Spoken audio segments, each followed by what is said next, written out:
Okay, so here's the thing. I don't know if I can trust the way you're framing things. Okay, you say that the conservative movement is becoming more secular.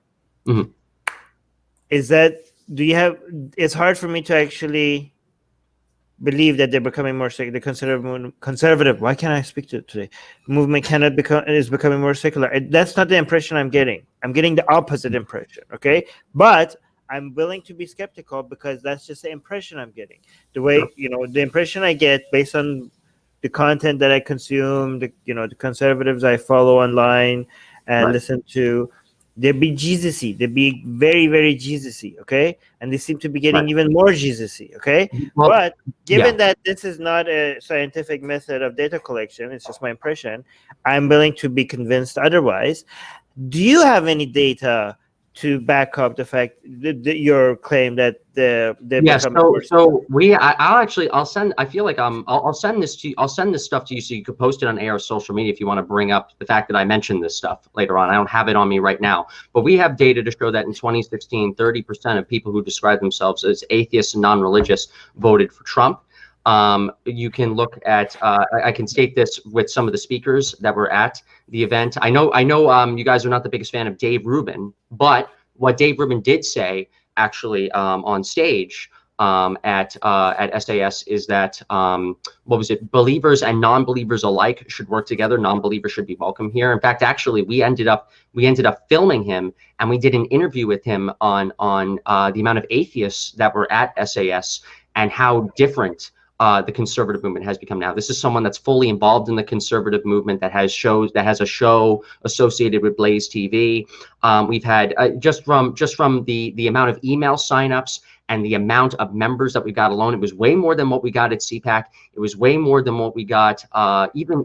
Okay, but these are the same way of the methodology you're using is the same I'm using that gives me the impression that it's becoming more Jesus-y. Okay.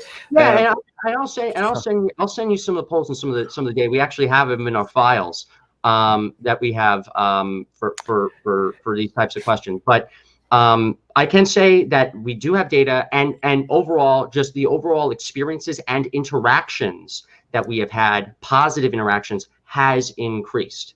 Every time we go to one of these events, we have an after action report. We ended up making a CPAC one with data and metrics for people that have supported us and tried to help us to go to CPAC, and we're going to be doing the same thing with SAS. All right, so you don't know that. You don't know. That's just your impression. It's not off the exact numbers are not off the top of my head, but because the metrics you're using is that they're voting for Trump. A lot of people vote for Trump not because they're conservative, but because they just hate cancel culture or stuff like that, right? That doesn't make them conservatives.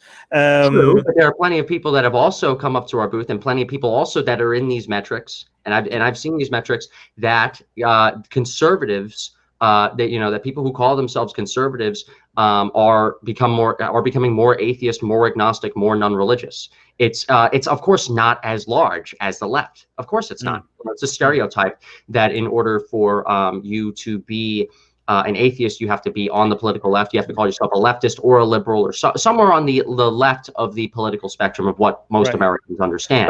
But overall, it is greatly improving. And I can really state that to you publicly on this program right now.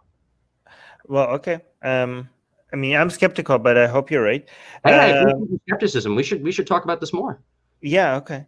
You have to also excuse my because you're also I have a lot of biases, right? And I admit that. And as do I. And yes, and one of your biases as a conservative atheist is to maybe oversee or the conservative, secularist. Maybe I do. Yeah. And also, it seemed like to me that the backlash you're getting from a lot of conservatives who hate atheists, who don't want their movement to be corrupted by atheism. These are people not even allowed in the doors. These are people not allowed in the doors at any of the meetings. That doesn't mean they're not. That doesn't mean they're small. That doesn't mean that they're not. They have their own movement. They have their own movement, and it's true. They have their own movement. The conservative movement is larger than their movement, but they have their own movement, and it is growing. And it is something that atheist groups and organizations need to pay attention to. These are the real Christian nationalists that we need to pay attention to. These are the actual people who want to make Christian policy the norm. You have people like Nick Fuentes saying that if Antifa was Francisco Franco or Benito Mussolini, that he would join it. He doesn't even like constitutional republicanism. He doesn't like democracy. He thinks that the American experiment of democracy and our constitutional republic is a failure. Yeah. The founding fathers were Masonic, and we just need to go ahead and move forward with authoritarianism, with religion, with order, more than anything else. Short question. Yeah. Wait for me to finish the question before you answer, okay? Oh boy. Isn't the whole point of conservatism to conserve? And isn't what you're trying to do is to progress? And doesn't that, by definition, make the people who are against you, the people who don't want the conservative movement to change, to be more gay-friendly, trans-friendly, atheist-friendly, aren't they doing the conserving and therefore make them true conservatives? And you're the person that is trying to make it progress. You're basically the progressive. So aren't they correct by definition that they are compared to them? So I'm assuming like that's the main point. No, compared to them by definition, objectively by the definition of what it means to be a conservative and what it means to be a progressive. Yes, and I've actually explained this on another podcast back in 2019 when I was there as just an attendee.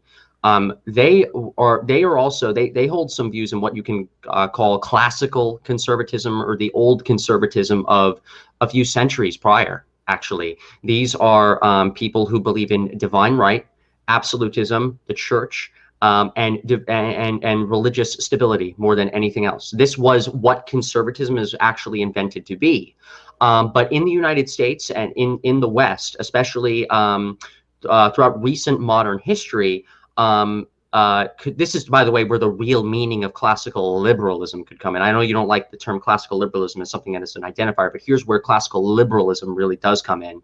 The modern day conservative movement, and even many liberals, both of them on the sort of mainstream left and mainstream right, are classically liberal in the sense they support constitutionalism, they support democracy, they support certain rights, not by a king, not by a ruler, but by the people with checks and balances. Nick and the Groypers do not like that sort of classical liberalism. In fact, they really never have. This is something they've been following people who on the fringes of the right, even in the early 2000s, very, very old people who never really liked the sort of William F. Buckley and Ayn Rand conservatism that has really been the conservative movement over the past 50 to 60 years. They want to destroy it. They want to get rid of it. They don't like democracy. They don't like the Republic in any sense. It's like Star Wars. They want to destroy the Republic and bring forth the Empire.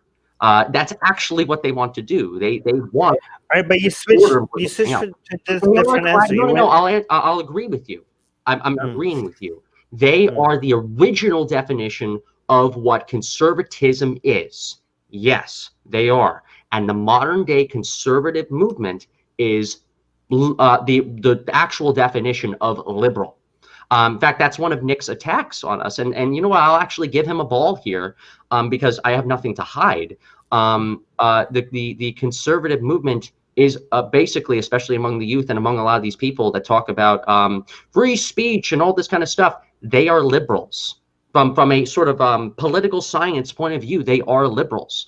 But most people don't really understand that. Most people don't really get that in a sort of a modern sense. So in the progressives politics, they're conservatives. But in reality, from Nick's point of view, and from your point of view, which is actually understandable, it's very academic. They're liberals. And you're based on not just liberals. You're progressive. I'm not progressive. Not a progressive lefty, but you're a more progressive conservative. I guess I am bringing forth a progress. I am progressing in something, You're doing better. You're changing stuff. Yeah. You're a heretic. You're an I would innovator. fit that definition, yeah, but like political identifier and when it comes to the modern day political ideology, no, I wouldn't consider myself to be a progressive. But I mean, you are what you're saying. You are basically just a delayed progressive. You're basically a progressive that is trying to bring the standard that progressives before you normalized in the United States, and you're just telling the conservative movement that they need to catch up. It's about time, guys. What the progressives are where the progressives are right now, the people like you are going to be. I don't know, maybe 50 years from now, like you're just like a little bit behind everyone else. So I get it, but I don't know if that would be the best word to call it. One of the criticisms that that Nick also has and the Groybers also have is that that the conservative movement or the Republican Party, whatever, is simply liberalism from 10 years ago. Is becoming liberalism from 10 years ago. That is their claim as well. So from an academic standpoint, you and Nick actually agree, but I'm not trying to say that you're in line with the enemy or with Nick on that, but is it possible? We all know that Armin is a secret Wahhabi fundamentalist. He's a Salafi. Oh, yeah, absolutely. We got you, Armin. And also subscribe to our newsletter, because if we get removed from all these platforms, at least we could reach out to you. And guys, by the way, if you subscribe to our newsletter, you get a free copy. Where's your copy, Susanna? Get it. We're doing promotion. You get a free. It's not even promotion. It's free. Okay, so if you subscribe to our newsletter, link in the description, you get a free copy of Why There's No God. Come on, like I'm handing it out for free. Okay, it's a bestseller on Amazon, and you get it for free. So subscribe to our newsletter, and you get a free copy of Why There's No God sent to you. Link in the description.